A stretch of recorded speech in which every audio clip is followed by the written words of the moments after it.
President Rawlings to somebody like Tommy Abela, the 14th, right, is precisely his recognition of certain capabilities that could be helpful to the nation. And he was relentless in his intent to identify capabilities wherever they came from. I want to insist from the onset that the NDC must use this commemoration to reflect on its future, its message, and its value proposition. What does the NDC have to offer to the nation, to the world at large, now and into the distant future? There is a danger, especially after what the country went through in the disastrous 2017 to 2024 period under President Akufo-Addo and Vice President Rawlings.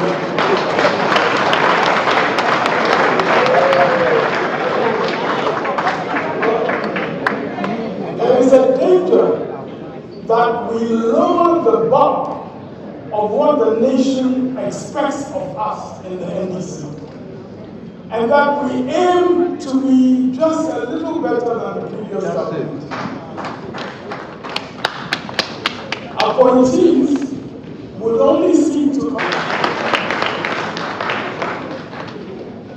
the decisive rejection of the NPP in the December 2024 elections, both in the presidential and the parliamentary elections.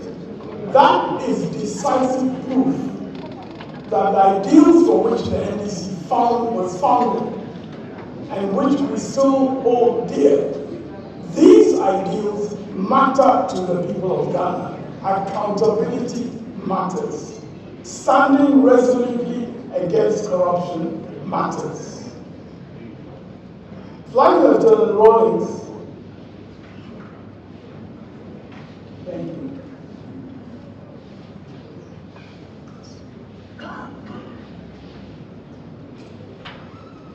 A young pilot in the Air Force, only 31 years of age, on 15th May, broke onto the national scene boldly, seeking to bring an end to years of national decline and to initiate revolutionary transformation. I invite young Ghanaians, particularly, to pay attention and draw some lessons for their own lives.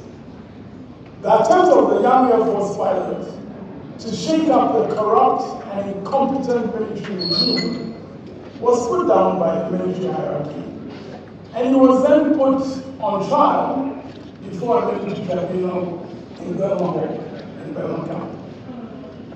The mood of the nation at the time, especially amongst the other ranks in the military and young officers, was clearly on his side. Of June 4, 1979, some of the other ranks and a few young officers rescued Rawlings from his cell while awaiting the continuation of his trial, and the Armed Forces Revolutionary Council came into being.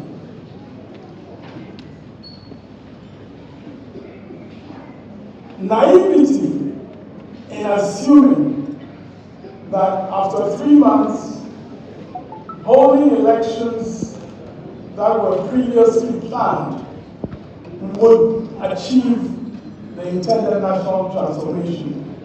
This is something that was subsequently admitted by Rawlings himself. The new civilian regime under the 79 Constitution targeted Rawlings and his associates. Taken together with the stresses of the governing party, the PNP's own internal crises and continued national unrest, the return of Rawlings with the December 31st, 1981 revolution was not surprising.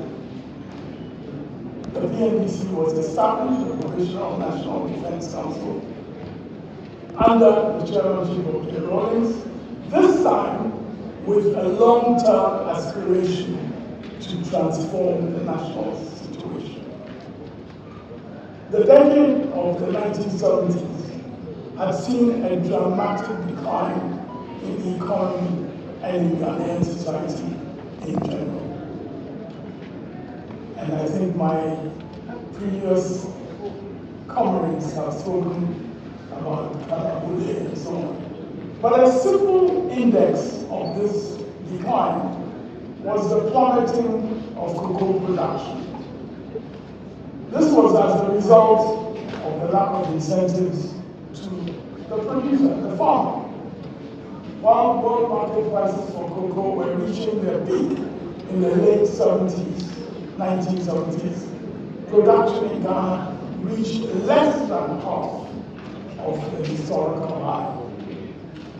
More significantly, the share of the farmer in the revenues from cocoa exports was as low as 26% of the world market price, and cocoa producer prices were reduced in real terms to about 15% of the level attained in 1963 in the First Republic. So the key elements of the economic recovery program initiated under Jerry Rawlings from 1982 were expressed in terms of an aspiration towards attaining what we call true democracy, both through economic empowerment of producers, mainly rural-based, as opposed to rent seekers, mainly urban-based, as well as a political evolution that gave power to the grassroots. Democracy was seen by Rawlings as involving not only political processes of elections, but more importantly, implementing economic policies that gave increasing recognition to the real producers of the wealth of the nation. In Rawlings' words, a parasitic urban minority, as he called it, and not the rural producers generating the foreign exchange, were the beneficiaries of that economic system.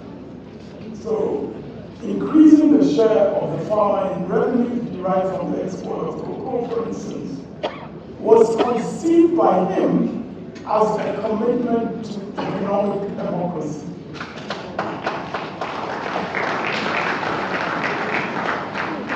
For him, this was a revolutionary overturning of the pathways which had undermined the role of the rural producers and given the control of the foreign exchange that was earned from their hard work to an urban-oriented, central government-controlled process of administering scarce resources.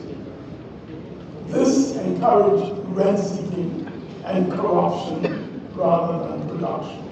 And that is what gave rise to the total national mobilization around cocoa production, for instance, that occurred in 1982.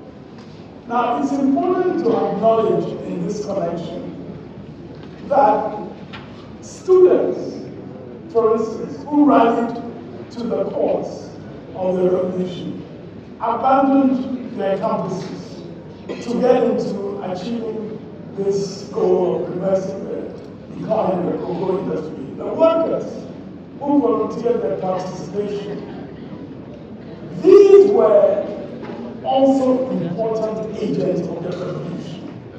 Rawlings knew that it was not all about himself, it was also about all the country and the mobilization of everybody in the country. So, they began from early 1982 the homegrown attempt to stimulate key sectors of the economy and the foreign exchange earning capacity and discourage the unproductive uses of foreign exchange, which was, and all these attempts, all these efforts were initiated even before any agreement was reached with the IMF. So when you hear in Dan Sawyer's commentary in that 60 Minutes program, when you hear the impression being created that this was all the IMF dictating to the Ghana government and so on, or Ghana becoming some kind of pupil of the IMF. That is really not the case, as I will explain a little bit more. But it was important, of course, as Rawlings specifically stated in that interview, to obtain resources from wherever they came. And the IMF is a body to which the country has belonged since independence. And if resources could be negotiated from the IMF, the World Bank, and other institutions, it was important to do so. The economic transformation that occurred under the recovery program saw the revitalization of the cocoa mining sectors in particular to ensure value to producers and productive enterprises. Again, as was noticed in that 60 Minutes program, gold mining, for instance, became an important part of the recovery of the Ghanaian economy. In place of talk in the 1970s about the commanding heights and reliance on the state gold mining corporation as the path to success, the PNDC recognized that foreign investment was necessary and could be aligned with national priorities.